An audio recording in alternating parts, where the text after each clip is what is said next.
All right, folks, it's time for another question answer.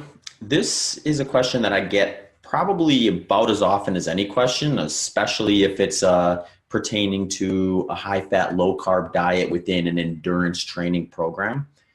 And the question is, when is the best time to start a high-fat, low-carb diet when I'm training for an endurance event? And the answer to that is the best time is to do it during an off season or kind of a downtime in training. So what you're looking for is the time of year when you are the least physically active in relation to the specific sport that you are training for. So most endurance athletes, they'll follow what is called like a periodized approach to training, where they'll do a kind of base phase of training early in the season where they're developing a strong aerobic base.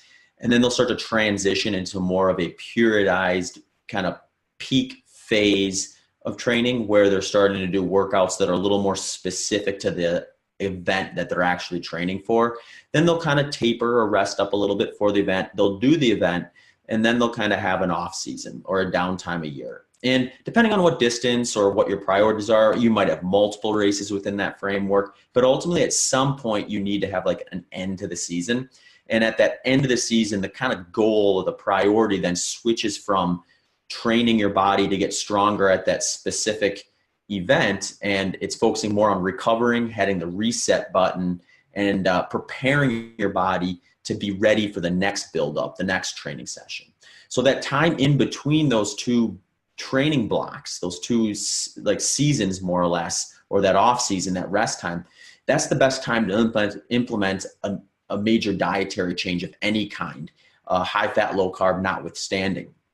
So when people ask me, like, when should I do this? When should I start trying this? I usually tell them that's the time to do it. One of the reasons for that being is when you're following an endurance training program, whether it be a beginner, a moderate, or an advanced training program, it's a stressor on your body.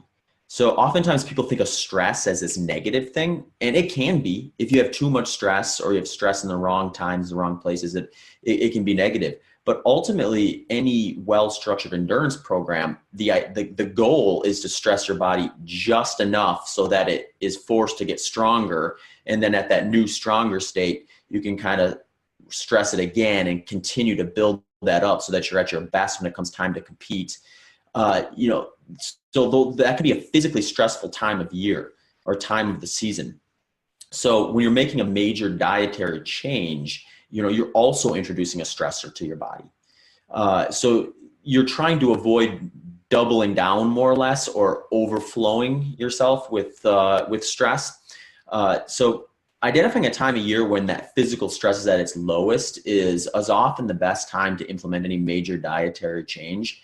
It just tends to be a little more smooth. It doesn't have a risk of sabotaging whatever you're training for. It gives you this kind of flexible opportunity to be a less concerned about how well you're performing and more concerned about kind of how your body is changing its fuel substrate up. So the short answer to that question is pick the off season. Don't make a massive change during the middle of your training program. Don't try to create magic, so to speak, and make a massive overhaul. I mean, there's obviously exceptions to that, even in that scenario that I've worked with people with in the past. But more often than not, when there's an opportunity to do it in the off season, I'm definitely advocating to sending it that way. All right, folks, if you have any more questions related to this topic, definitely send them my way. You can find me and contact me through my website at zachbitter.com or reach out to me on social media. I'm most active on Instagram and Twitter. Instagram is at zachbitter. Twitter is at zbitter. Looking forward to hearing you and looking forward to continuing this question answer video series.